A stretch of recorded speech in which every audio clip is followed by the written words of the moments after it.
Welcome. Hare Krishna. Yeah, come a little closer still. Come. It's very safe. We are all vegetarians. She doesn't want to sing, so Yes, please. she doesn't want to sing, so I will sing. I'm not a singer. I can, but we are already very few. I'm afraid we won't have any audience. So. Fortunately, here it's not about being a musician, but we are chanting for the pleasure of Krishna. So everybody of you, all of you can sing full on, don't be shy. Nobody will laugh at if you don't hit the right tone. Jaya Radha Madhava Kunja Bihari. Ich kann spielen.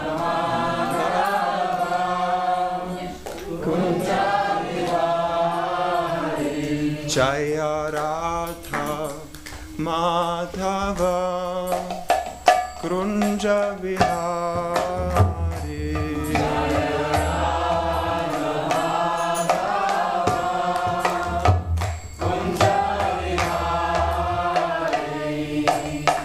Gopi Jana Vallabha Girivaradhari. Gopi Jana Vallabha Girivaradhari. Gopi Jana Vallabha Girivaradhari.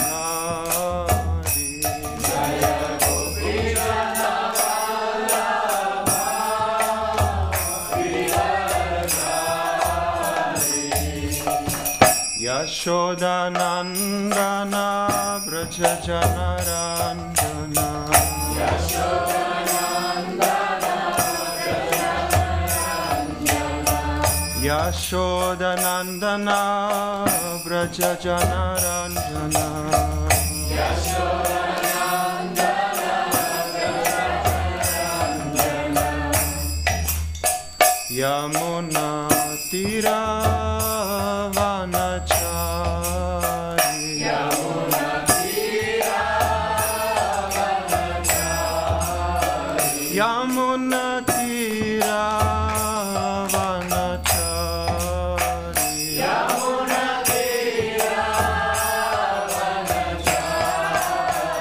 Jaya Radha Madhava Kunja Bihari.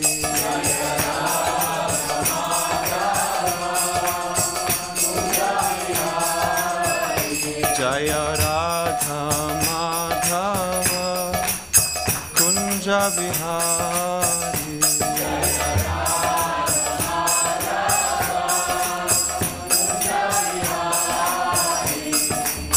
Gopi Jana Vallabha Girivaradhari. Gopi Jana Vallabha Girivaradhari. Gopi Jana Vallabha Girivaradhari. Gopi Jana Vallabha Girivaradhari. Yashoda Nandana Braja Janaranjana. Yashoda Nandana Braja Janaranjana.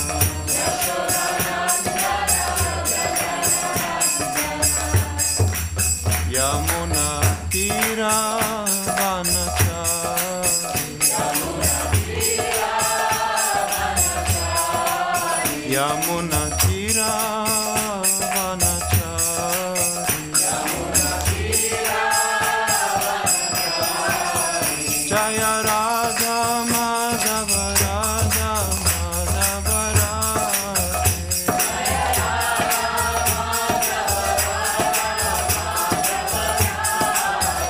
Jaya Radha Madhava Radha Madhava Radhe.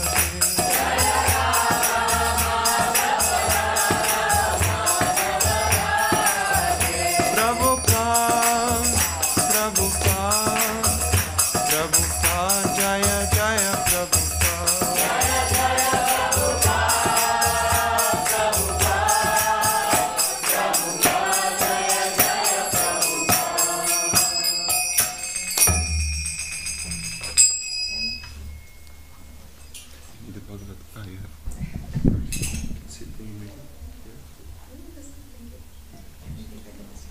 Just to put the foot, not to sing.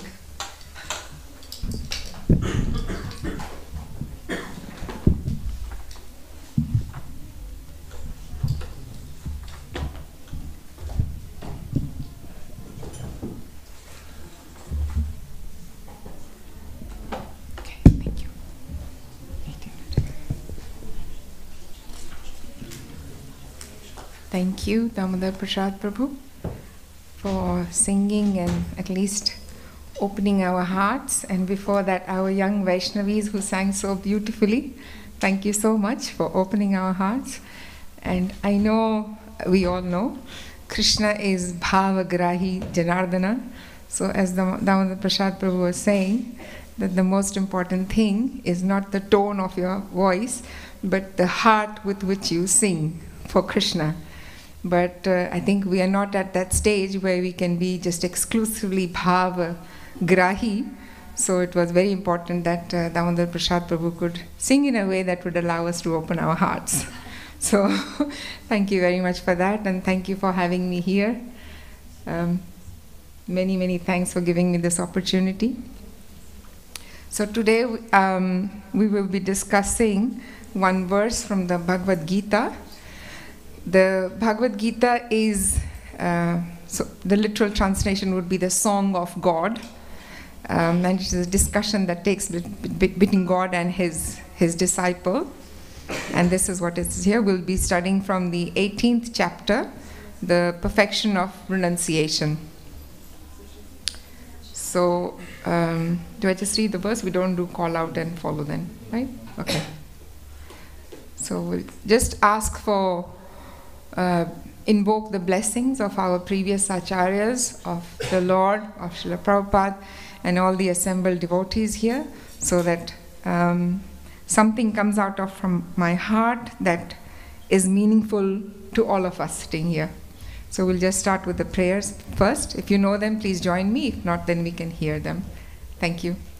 Om Agyanati Mirandasya Jnananjana Shalakaya Chakshur Unmilitam Yena Tasmai Shri Gurave Namaha Shri Chaitanya Manobhishtham Sthapitam Yena Bhutale Swayam Rupa Kadamahyam Dadati Swapadantikam Vandeham Shri Guru Shri Yuta Padkamalam Shri Gurun Vaishnavanscha Shri Rupam Sagrajatam Sahagana Navatanang Tam Tam Sajivam Sadvaitam Savadhutam Parijana Sahitam Krishna Chaitanya Devam Shri Radha Krishna Padan Sahagana Lalita Shri Vishakhan Vitamscha Shri Krishna Chaitanya Prabhu Nityananda Shri Advaita Gadadhar Srivasadi Gaura Bhakta Vrinda He Krishna Karuna Sindhu Deen Bandhu Jagatpate Gopesha Gopika Kanta Shri Radha Kanta Namaste Tapta Kanchan Gaurangi Radhe Vrindavaneshwari Vrishabhanu Sute Devi Pranamami Haripriye Vancha Kalpatarubhyascha Kripa Sindhubhya Vacha Patitanam Pavanebhyo Vaishnavebhyo Namo Namaha Hare Krishna Krishna Krishna Hare Hare Hare Rama Rama Rama Hare Hare. So the verse as it reads is Bhaktya mam abhijanati yavan yaschasmi tattvataha tato mam tattvato gyatva vishate tad anantaram. Do you read the word for word translation or just the translation? Word for word. Translation. Okay. So the translation by Srila Prabhupada, he says, one can understand me as I am, as the Supreme Personality of Godhead, only by devotional service. And when one is in full consciousness of me, by such devotion, he can enter into the kingdom of God. The purport by Srila Prabhupada. What's the number? 18 chapter. Yeah, What's number? 1855. The Supreme Personality of Godhead, Krishna, and his plenary portions cannot be understood by mental speculation nor by the non-devotees. If anyone wants to understand the Supreme Personality of Godhead, he has to take to pure devotional service under the guidance of a pure devotee. Otherwise, the truth of the Supreme Personality of Godhead will always be hidden.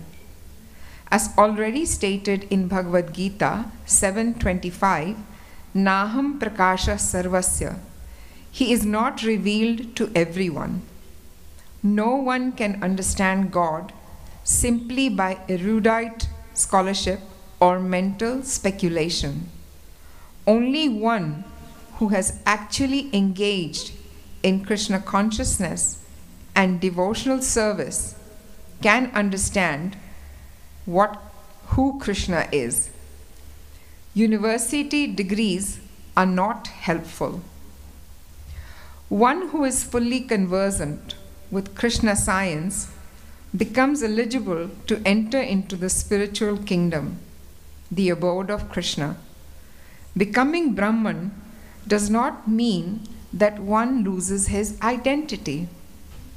Devotional service is there, and as long as devotional service exists, there must be God, the devotee, and the process of devotional service. Such knowledge is never vanquished, even after liberation. Liberation involves getting free from the concept of material life. In spiritual life, the same distinction is there, the same individuality is there.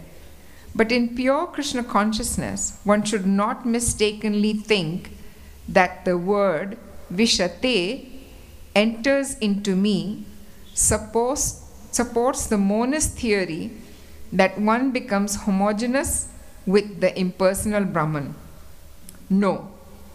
Vishate means that one can enter into the abode of the Supreme Lord in one's individuality to engage in his association and render service unto him. For instance, a green bird enters a green tree, not to become one with the tree, but to enjoy the fruits of the tree. Impersonalists generally give the example of a river flowing into the ocean and merging. This may be a source of happiness for the impersonalist, but the personalist keeps his personal individuality like an aquatic in the ocean. We find so many living entities within the ocean if we go deep. Surface acquaintance with the ocean is not sufficient. One must have complete knowledge of the aquatics living in the ocean depths. Because of his pure devotional service, a devotee can understand the transcendental qualities and opulences of the Supreme Lord in truth. As it is stated in the 11th chapter, only by devotional service can one understand. The same is confirmed here. One can understand the Supreme Personality of Godhead by devotional service and enter into his kingdom. After attainment of the Brahma Bhuta stage of freedom from material conceptions, devotional service begins by one's hearing about the Lord. When one hears about the Supreme Lord, automatically the Brahma Bhuta stage develops, and material contamination, greediness, and lust for sense enjoyment disappears. As lust and desires disappear from the heart of a devotee, he becomes more attached to the service of the Lord. And by such attachment, he becomes free from material contamination. In that state of life, he can understand the Supreme Lord. This is the statement of the Srimad Bhagavatam also. After liberation, the process of bhakti or transcendental service continues. The Vedanta Sutra 4.1.12 confirms this. aprayana tatrapihi drishtam. This means that after liberation, the process of devotional service continues. In the Srimad Bhagavatam, real devotional liberation is defined as the reinstatement of the living entity in his own identity, his own constitutional position. The constitutional position is already explained. Every living entity is a part and parcel, fragmental portion of the Supreme Lord. Therefore, his constitutional position is to serve. After liberation, this service is never stopped. Actual liberation is getting free from the misconceptions of life.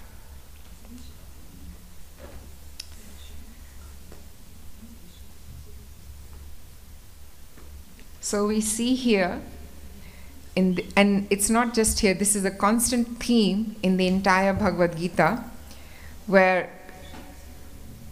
in his discussion with Arjun, Krishna starts off with Karma Kanda, he goes on to Jnana Kanda, and he culminates in devotion. And this is the theme throughout. In the 7th chapter, he's doing the same thing. In the 11th chapter, he's doing the same thing. In the Bhagavad Gita, in the 12th chapter, also he's doing the same thing. So it's like when you want to hammer a screw in the wall, you don't just hit it once and leave it. You know, you've made your statement and that's it. You hit it again and again and again till it's firmly entrenched in the wall. So this is what Krishna is doing as well. He did this in the 2nd chapter as well, which is the contents of the Gita summarized. And by this, he's establishing and showing himself really that this is really the only way to know him. When we want to get to know a person in this world, what do we do? What is the first thing? If you hear of someone and you're taken by some attribute, their kindness, their generosity, their intelligence, how would you try to get to know them?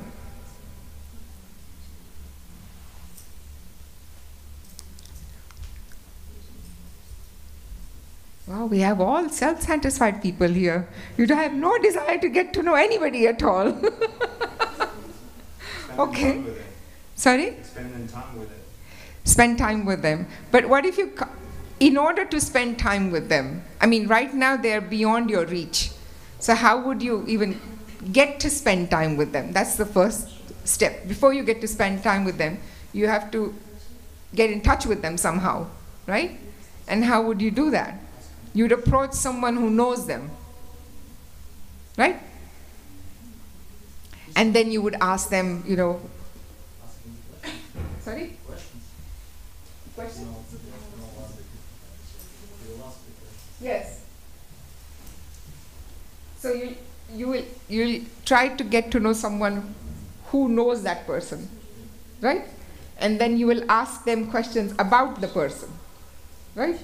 What does this person do? How does this person spend their time? How can I get close to this person? What do they like? What do they don't like? Right? And then you want to find out whether they are the same things, whether you share any common interests, like that. So Krishna, in his eagerness and in his love for the living entity, is basically showing us the way here in this book. So he has said that only through devotional service can you know me. And once you know me, you can come into my abode as well, right? So what would be the understanding of devotional service? Because when I first heard of devotional service, I was confused. I didn't know what it meant. Does anybody have any idea of what devotional service might mean?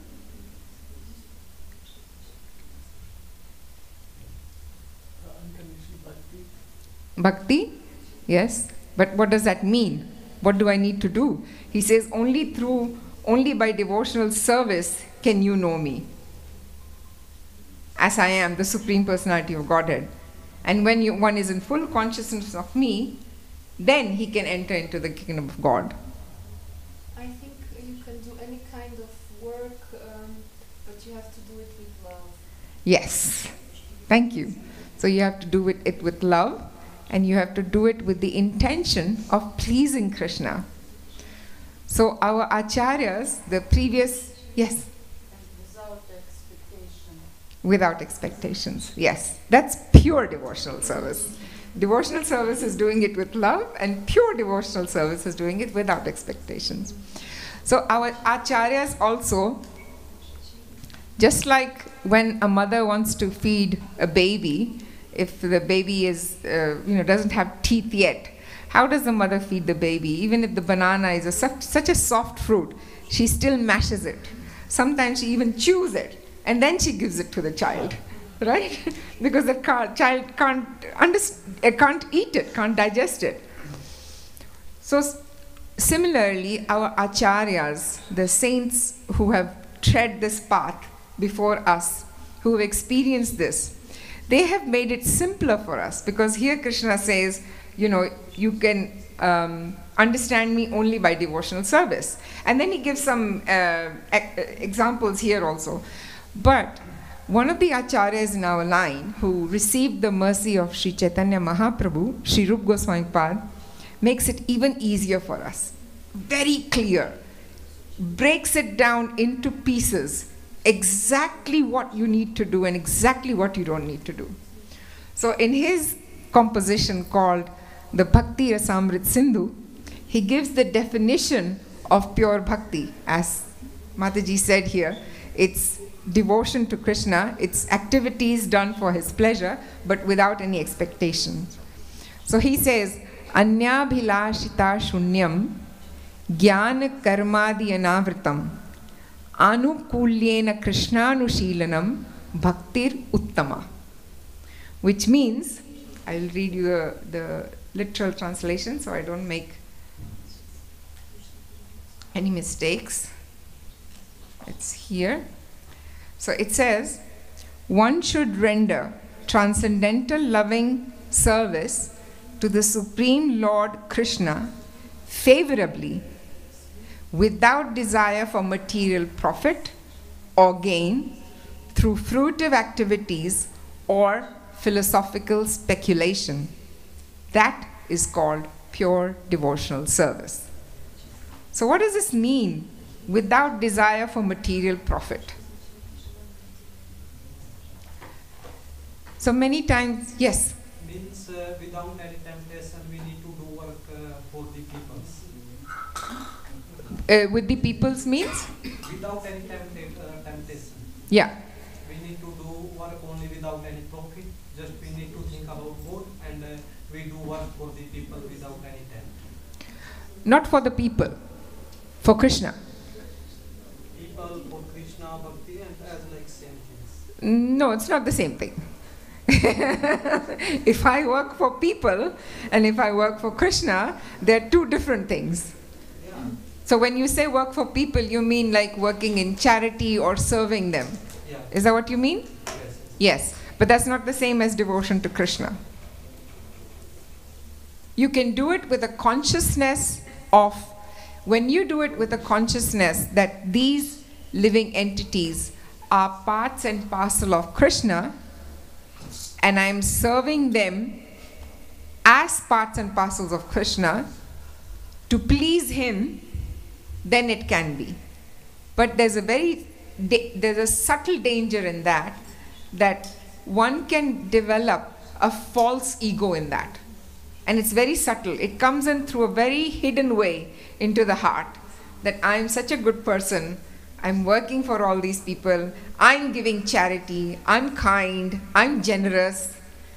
And these conceptions with the false ego creep in through the very stealthily. You wouldn't be aware of it either. That's why that's not devotional service. When you do it, when you serve other people, that's not devotional service. That's philanthropy.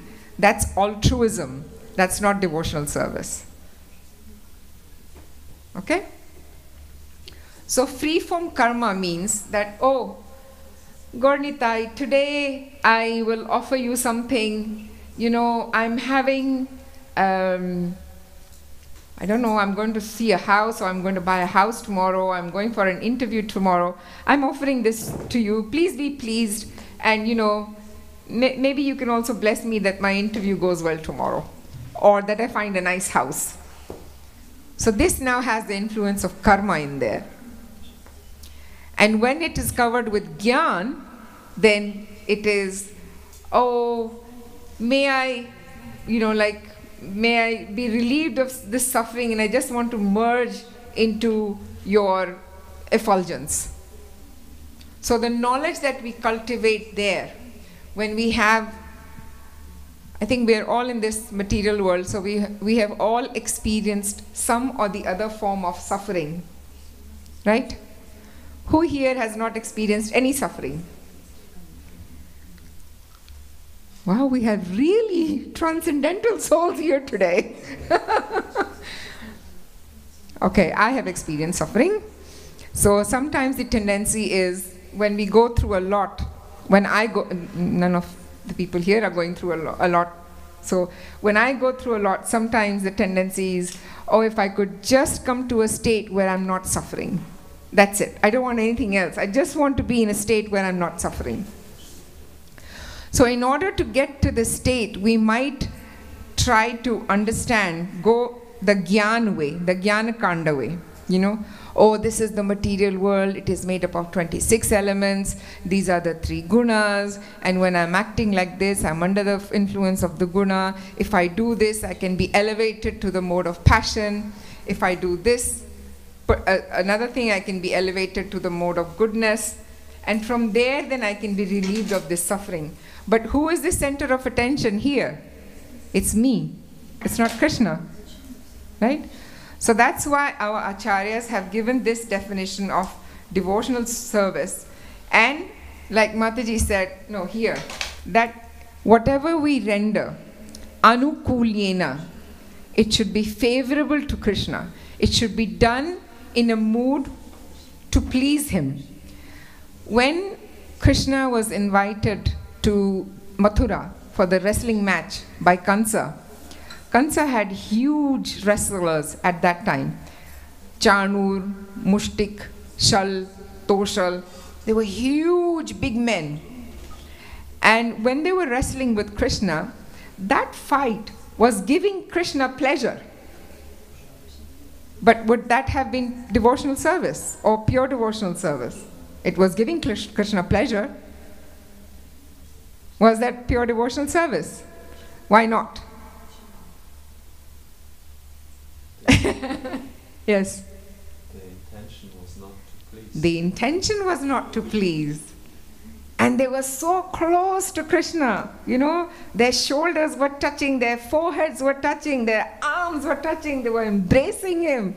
They were so close to him, like the devotees want to be. But that was not devotional service because the intention was not to please him.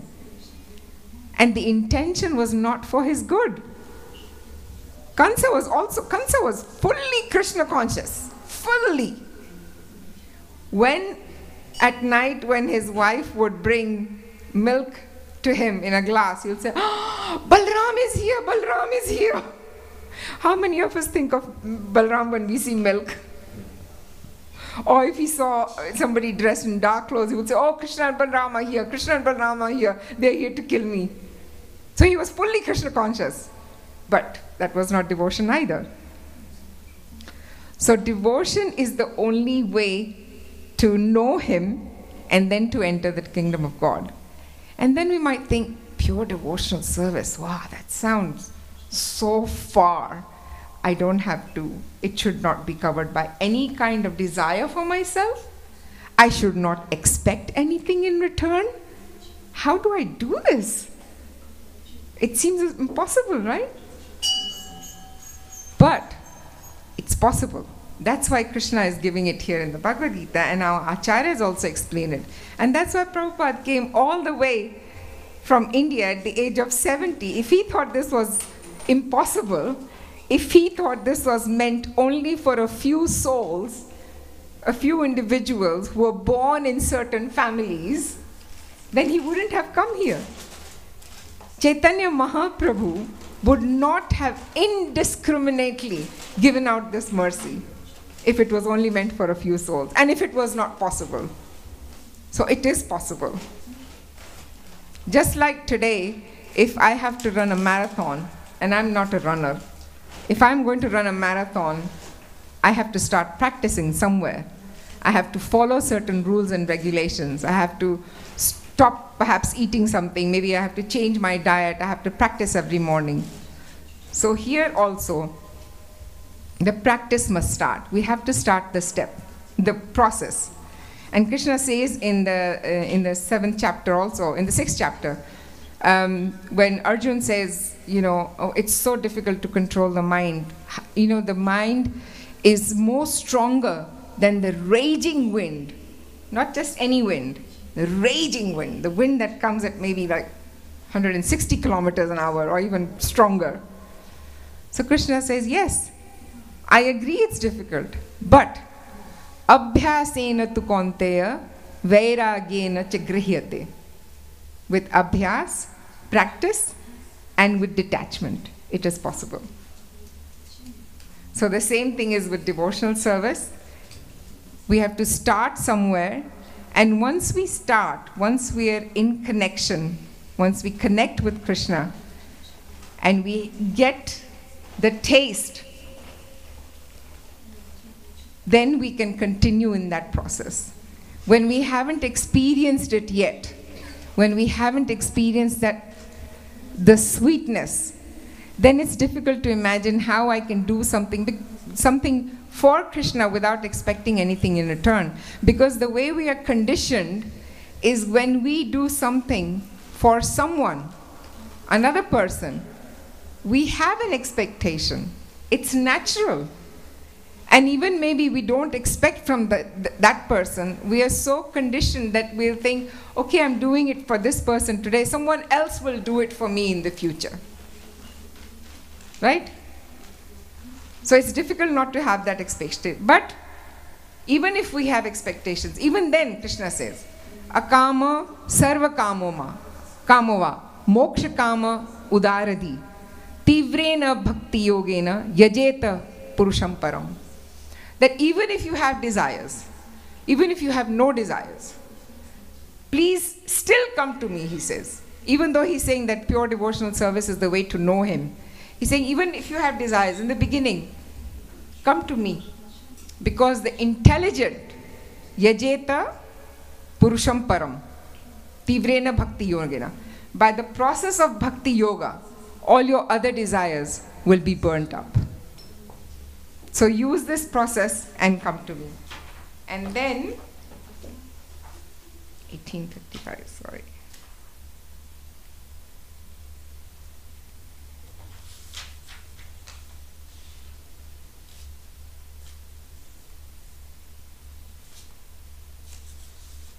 Silence. Yeah, so slowly and steadily, we can come to the process, we can start. We're here at the temple. We have wonderful devotees here, Dr. Lucas Prabhu, Damodar Prasad Prabhu. They can help us. We can ask them, what is it that we can do to serve? And today is a very auspicious day to start that as well, because the sun has just moved into Uttarayan, into its northern movement. It's a very auspicious day. Today is also the day that Bhishma Pitama left his body. He was waiting for this, even though he had the boon of he could die at will when he wanted to. He waited until the sun moved in this position, because Krishna says in the Bhagavad Gita that one who leaves his body when the sun is in the northern hemisphere attains higher planets. And today is also the day that Ganga Devi descended to the material world, and that was after 4 generations of tapasya. It started with Ajasmat, then Anshumat, then Dilip, and then Bhagirathi. And Bhagirathi is the one that finally, during his lifetime, Ganga Devi came to earth and that is why she's also known as Bhagirathi, Ganga and Bhagirathi. And our Chaitanya Mahaprabhu also, he took sannyas today on Makar Sankranti. So just to summarize again, Krishna says, one can understand me as I am, as the Supreme Personality of Godhead, only by devotional service. And when one is in full consciousness of me, by such devotion, he can enter into the kingdom of God. And the other way, the devotional service also, all those who know Krishna have told us about them. Lord Brahma talks about it in his Brahma Samhita. The Srimad Bhagavatam is full of those descriptions. So I'd like to conclude here. If there are any questions or comments. Oh, yes. I have a question on, you said we have to please Krishna, but I don't think that's very simple. Or is there any simple way to do that? And the second thing is this still possible being in Grihast Jivan? Absolutely. And it's very simple. Krishna says in the 12th chapter here, he says, Patram pushpam phalam toyam yome bhaktya prayachati tadaham bhakti upahartam ashnami pratatmana. So patram, a leaf, pushpam, flower, phalam, fruit, toyam, yome bhaktya prayachiti, who offers this to me with devotion, Tadaham bhakti upahartam, I accept it. Tadaham bhakti, ashnami pratatmana, and so ashnami, I accept it. So this is where the process starts. When you come to the temple, you bring something for him. When you go to see someone, when you go to visit someone, you don't go empty-handed, right? And in the Vedic, in general civilization, when you go to a Devalaya, when you go to see a Guru or a Vaishnava, you must never go empty-handed. Always take something with you. So next time you come to the temple, or if you have a picture of Krishna at your home, or a deity or a painting in your mandir, but especially when you come to the temple also, bring something that he likes. Patram, pushpam, phalam, toyam. Toyam is liquid. Thank you. Right? And as a grihastha, actually the grihastha ashram is the how do you say, the best situated ashram in that way, because you have so many facilities, right? You can do so many things for Krishna. You can have festivals in your house for Krishna. You can offer him clothes. You can make an altar in your room, in your house. Your house can become a temple. The other ashrams, they are more or less renunciates. So what will they offer Krishna? Like the Babajis and sadhus who live on the tree, what can they offer? Our Sanatan Goswami Pad was offering him a dried litti, just litti and dried, no salt even, to his deity. To the extent that one day Madan Gopal had to say to him, Ki, Baba, I'm eating these littis, but they're very hard and dry. It's very difficult for me to swallow it even. Can you at least arrange for some salt? Can you put some salt in it? And Sanatan Goswami Pad said, no, I told you before that I am a renunciate. You knew I would not be able to look after you. Today you are asking me for salt. Tomorrow you will say ghee. Then you will say malpua. Then you will say kheer. Where will I get this? I mean, today in Vrindavan it's all commercial and built up. In those days there was hardly any construction over there. So you're very well situated in the best place that you can, मतलब जिसको कहते हैं ना लाड़ लड़ाना, आप ठाकुर जी का लाड़ लड़ा सकते हैं. You're most welcome. Sorry, लाड़ लड़ाना means like to really spoil him. That's what it means. Spoil him with love. Give him the best things that you have. In fact, one Baba, in Vrindavan, I heard this from another saint also. He said he fell ill, so he had to take some medicines. So there were some tablets and some things that were given to him. So even that, he put it in front of his Thakurji. He said, Thakurji, don't eat it, just look at it. I'm just placing it in front of you, but don't eat it, just look at it. Because I have to take it as medicine. So whatever we have in our lives, when we offer it to Krishna, it becomes blessed. Food becomes prasad. Everything else becomes blessed as well. Oh, everything else becomes prasad. Prasad is basically everything that you offer to him. So whatever you bring in your house, you just show it to him. Thakurji, this is what I bought today. Even if it's clothes, whatever you buy. Thank you. Any other comment? Oh. Hare Krishna Mataji. Hare Krishna. This week I was meditating that when we come first to the Krishna consciousness movement, we're hearing that we are servant of Krishna, and it sounds a little bit, oh, we have to serve, and we know it from the material world, nobody wants to serve. Then we develop a little bit more understanding and realize that it's not an ordinary service, it's like a loving devotional service, and the more we serve in Krishna, we see that what he is doing for us, and so we want to do more and more for him. And I reflected that we are part and parcel of him, and like as we watering the tree, the root of the tree, all the leaves get nourished.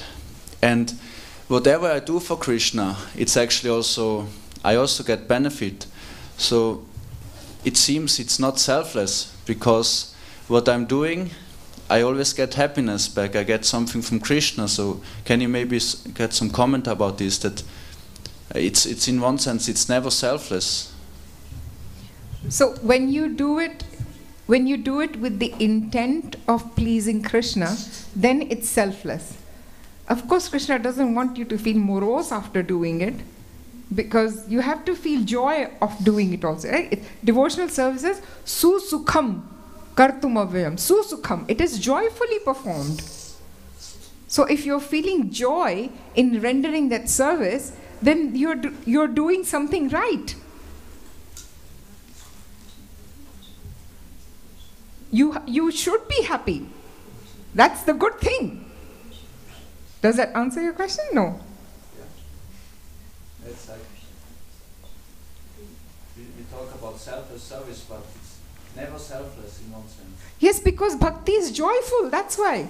You're not a jnani, you know? You're not a jnani sitting in 40 degrees in the sun with fire lit around him and fire inside a small pot placed on his head and trying to say, okay, I'm Brahman, I'm not feeling the heat, I'm not feeling the heat. Is this the process you want? This is selfless also. I mean, I'm not harming anybody. I'm doing this for myself to realize that I am the self. The process is so arduous. Can you imagine? You're sitting 40 degrees temperature. I saw this when there was the Kumbh Mela in Ujjain. You know, the yogis are sitting with, so you have the pot, right? And they break half of the pot. So the neck is not there. It's like a crucible, right? And there's fire inside. There's coal there. There's fire burning. And it's 40 degrees outside already, maybe 50. And he surrounded himself with fire. And then he has the same crucible on his head. And he's saying, I'm Brahman. I'm not feeling this heat. He's trying to realize the self. This is selfless also. I'm Brahman. I'm not feeling this heat. I'm not feeling this heat. I'm not feeling this heat. I mean, do you want to do this? Or do you want to, you know, like make a garland for Gauranitai? And I mean, they're dressed so beautifully with, you know, Swiss precision. And so lovingly and devotionally. So do you want to feel joy or do you want to feel remorse? I mean, nobody, in the spiritual world, everybody is joyful. And because you're performing it for Krishna and you're a part of Krishna, then Krishna is Satchidanand Vigraha, Ananda Vigraha. So then when you're connecting to him, you're going to feel Anand also. When you're connecting to his personal aspect, you're going to feel that Anand also. I would be so happy. I think everybody here would be so happy if they were doing something and they felt that joy. That's real devotional service. That is the proof that what you're doing is good, that you're on the right track. But I trust with that I can be happy in one sense. If you do it because you want to be happy, then maybe it's not pure devotional service right now. But it will become pure. If you continue like this, then you will not do it because you want to be happy, but you will do it purely because it gives pleasure to Krishna. But then I will get even more happiness. Yes, do you have a problem with that? It sounds like he has a problem with being happy. I mean, what you have is so rare. It means that you're on the right track. I mean, that's all I can say. Hare Krishna. Yes, somebody can give him the mic, please. What? I didn't understand that. Translation. Okay. Krishna is our the best, lovely and the best, nice, our supreme personality of Godhead. Yes. Ему не очень просто служить, но Кришне, он, конечно, все принимает, но ему не просто служить. Стандарт. And so it is not simple to serve such a person, because yes, of course, he accepts, but it's not simple to do something that he will accept. И он пришел как в Кали-югу, как Господь Чайтанья. He came in Kali Yuga as Chaitanya, И это сама милость. and this is the mercy. Мы даже можем служить без любви, We can serve him without love, но иметь желание, but to have a desire, маленькое желание. a small desire. И Кришна его раскачает. And Krishna increase this desire. И мы получим удовлетворение от служения Кришне.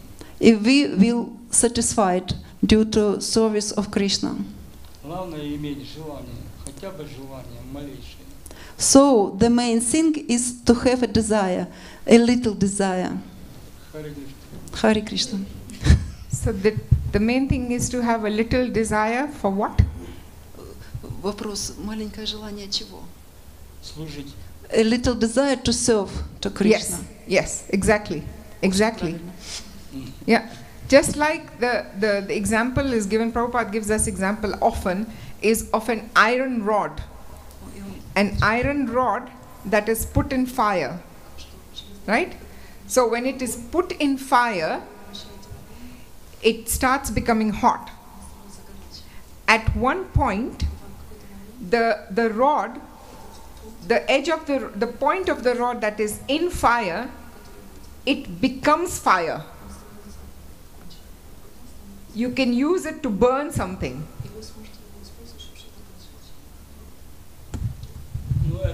Это пример, он больше подходит, и так нормально, он больше подходит к тому, когда мы находимся среди вайшнавов, да, они все горят, и ты можешь немножко погореть.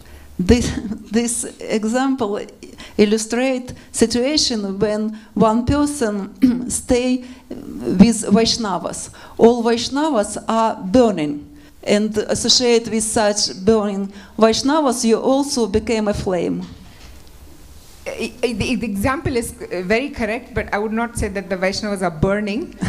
Maybe they are burning with a desire to please Krishna. But yes, the principle is association of Vaishnavas who are engaged in this process, who are trying to please Krishna. Yes. So the principle is correct. Это очень все правильно. Может быть, Вайшнавы не так уже пылали и горели, но они пылают желанием служить Кришне, поэтому правильно. It's like when you go to the petrol station to fill petrol in your car, you are paying for the petrol, but you come away with the smell of petrol. That's free. So you want to be in the association of Vaishnavas like this Prabhu here, who is so blissful doing his service that he thinks there's a problem there. So you want to be in the company of these devotees who are experiencing bliss and joy in serving Krishna. Благословены Кришной, которые как бы радостны от служения Кришне. Oh, there's a question at the back. Thank you. We started with the question of how do you know God? Yes. How do you know Krishna? Yes. And the answer was through service of a certain kind. Yeah. How do you know then that you are knowing God? Like he said that when I'm rendering service, then I'm feeling happy. Okay. And it should also be verified, because it can be a function of the mind as well, and not a function of the soul. So to understand whether it is the function of the mind or the soul, you need a guru, a teacher, a spiritual teacher. And you should act under the instructions of the guru. And that guru can verify for you if you're acting in the right way, in devotional service. Thank you. You're welcome. Thank you.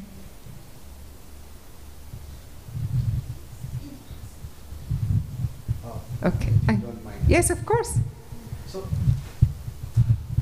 people say... Just for the benefit of others, so that they can also hear your People question. say, you get into the nirvana mode and all that. But in reality, if you look at Krishna, he came with a purpose and for a purpose and to execute and transition. He came for a transformation. So obviously he came with an agenda to execute it, make sure that when things were on the wrong track, bring it to the right track, and make sure that the transformation is sustainable in nature for longer term. So the whole purpose of Vishnu or Vishnu avatar is basically, to make sure that the good prevails. And he came here to make sure that the good prevails. But somewhere we tend to see or say that, you have to disassociate yourself from all the purposes. How can, not sure if I get it right, but if he himself came with a purpose to execute a purpose and make sure that the purpose prevails, how can how would one know their own purpose, and how can one move forward towards that? He came with a purpose, but I don't know what purpose I am here for. Yeah, no, everybody is here for a purpose. That is so for starters, I think that's a very good understanding that you have, right? So when we say avatar, when we say Krishna descends to the world, he descends with a purpose and his will. We don't have a will when we come into the world. So we don't have a purpose? No, we have a purpose. I didn't say we didn't have a purpose. We don't have our will. We don't choose when to take birth, as what to take birth. So we don't have a will. Krishna descends according to his will, right? Yeah. In the Bhagavad Gita he says, Paritranaya sadhunam vinashaya cha dushkritam dharma sansthapanarthaya sambhavami yuge. Sambhavami is I appear. Yeah. So this is his purpose, in whichever avatar he comes. Now, what is the purpose of the human being? When you take birth as a human being, what is your purpose? This is what you're saying, that we don't know our purpose. So what is our purpose? Yeah. The human form of life which a person attains after going through 8,400,000 species. This human form is given to you, is a gateway, is given to you so that you can establish your connection with Krishna. so that you can get out of the cycle of samsara, repeated birth and death, and serve him. Be in your original position and serve him. Because this opportunity you will not get in any other form of life. Right, and that's where you become conscious of things. That's where you are conscious of your actions. Yes. And that's where you get connected.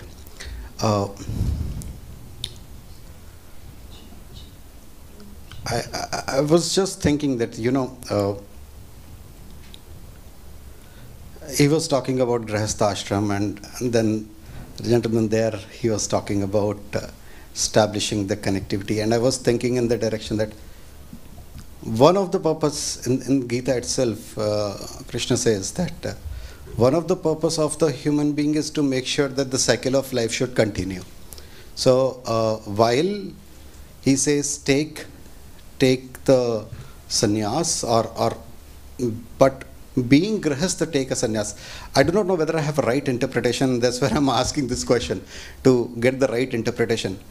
To get into the grihastha is also what he wants, to make sure that the cycle of life continues, and the process of the production and reproduction should continue.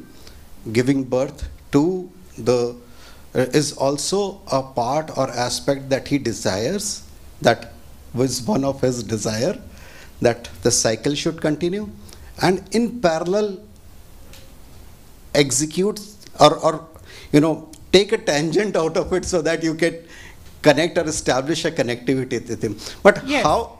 But in the process, you get so entangled that getting out or getting a tangent out is you get lost in oblivion. I agree with what you're saying, but there are two things here, right? When you say the process of life should continue, that you should have children and all. Now, in the Vedic scriptures, the reason why you have children is to repay your debt to your forefathers. There are 3 debts that a human being is born with, right? One is your debt to the forefathers. One is the debt to the rishis and the munis, those who have compiled these scriptures. So you repay that debt by studying these scriptures under the guidance of a guru, right? Your third debt is to the demigods, which you repay by performing yagyas, right? So this is for your continuation of the life cycle that you were talking about, right?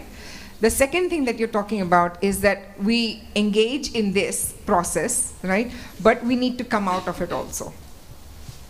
So that can be done with devotional service. I don't know if you were here when I gave the example of the yogi sitting surrounded by fire. You were here. Okay. So with the process of devotional service, just like that rod that is in the fire, in the beginning you cannot burn anything with it, with the iron rod. But once it remains long enough and intense enough in connection with the fire, it becomes fire. It really becomes fire. And then you can burn anything with it. So when you're walking, for example, No, I'm with you. When you walk, right?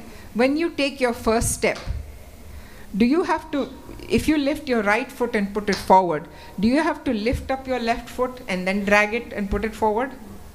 No. So because your right foot is there, your left foot automatically lifts and goes forward, right? Mm-hmm. So you need to be attached to something. The process is not of detachment. The process is of attachment. When your daughter is playing with any toy, and you take that away from her, I mean, now she's a little bit older, but when she was a little bit younger, you took that away from her without giving her something else. What was the reaction? The reaction remains same even now. No. But if you give her something else instead, then she will start playing with that. Then she will start playing with that, right? Yes. So the process of devotional service is the avaroha pantha. You have to grab onto Krishna. Other things will automatically go away. You'll not have to consciously try to give this up. When you taste something higher, the lower taste goes away automatically. So that is the process. You have to start.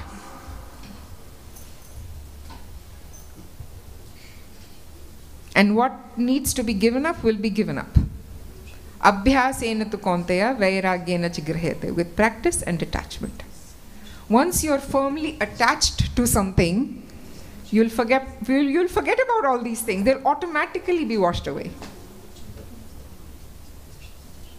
We have proof here. Srila Prabhupada came to the West, right? And everybody who's living in the West, I'm not saying Europeans, Indians, everybody, right? Who had lost their connection with Krishna and who had started, all those who were living a lifestyle that was non-Vaishnav, non-God conscious. Just look at the world today. Look at everywhere where we have ISKCON temples. Look at the lives that have been transformed. And the people who have taken to devotional service are not just brahmacharis and sannyasis and vanaprasthas, they are grihasthas. So many of our saints and sadhus were grihasthas also. They were not all sannyasis or brahmacharis, renunciates. So this devotional process, devotional service process, bhakti, is not for the renunciates, like Prabhu was also asking earlier. The grihasthas are best suited. Do you speak Hindi a little bit? Yeah. Yeah? So like I shared with him. I understand and I agree that, and that's what, at least I believe that even Krishna would want. Yes, he was a grihastha also. Yeah, yes. he was a grihastha. Ramji was right? grihastha. Yeah, Bhagwan Vishnu grihastha hai. Everybody, Only Chaitanya Mahaprabhu exactly. was sannyasi. So, he was also grihastha before. Exactly, because he had to fulfill the cycle and then he exited out. Yeah. But he exited out by taking the sannyas. But my question is, how do I exit out without taking sannyas? So Lord Krishna is the perfect example. Lord Krishna is the perfect example. You see the water on the lotus leaf. Have you seen lotus leaf before? Have you seen the water on the lotus leaf? Yes. It doesn't wet the leaf. Yes. So you start with devotional service and all these things that you're worried about, without you knowing, they will be left behind.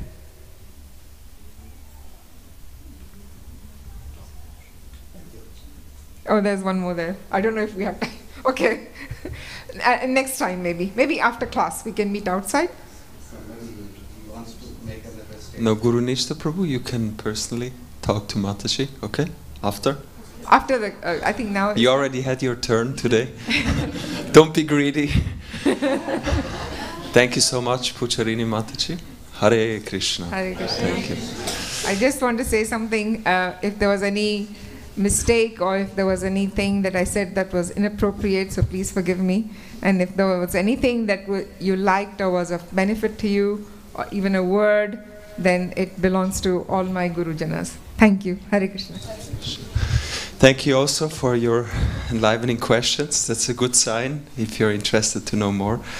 So now we're going to serve prasadam, vegetarian feast outside in the entrance hall. And then 6:15 we have a japa meditation here for those of you who would like to learn to chant on beats. It's very good for grihastha ashram. You can, when you have trouble, absorb your mind in the holy names. Actually, I would encourage you very strongly to come to that session. Yeah. And then at 7 we have the Gora Arati. It's the traditional ceremony. So if you're here for the first time? Yeah? So maybe you want to come as well to see how we worship the deities with kirtan, music, mantra, singing. And then at 8 there is more kirtan, singing of mantras. Good. Hare Krishna.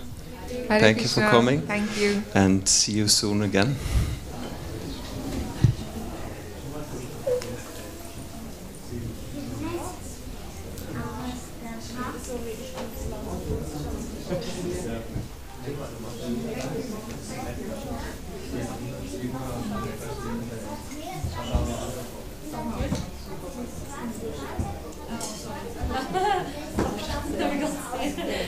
Sicher over.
I always like what Jesus said. You can be always ready at your call.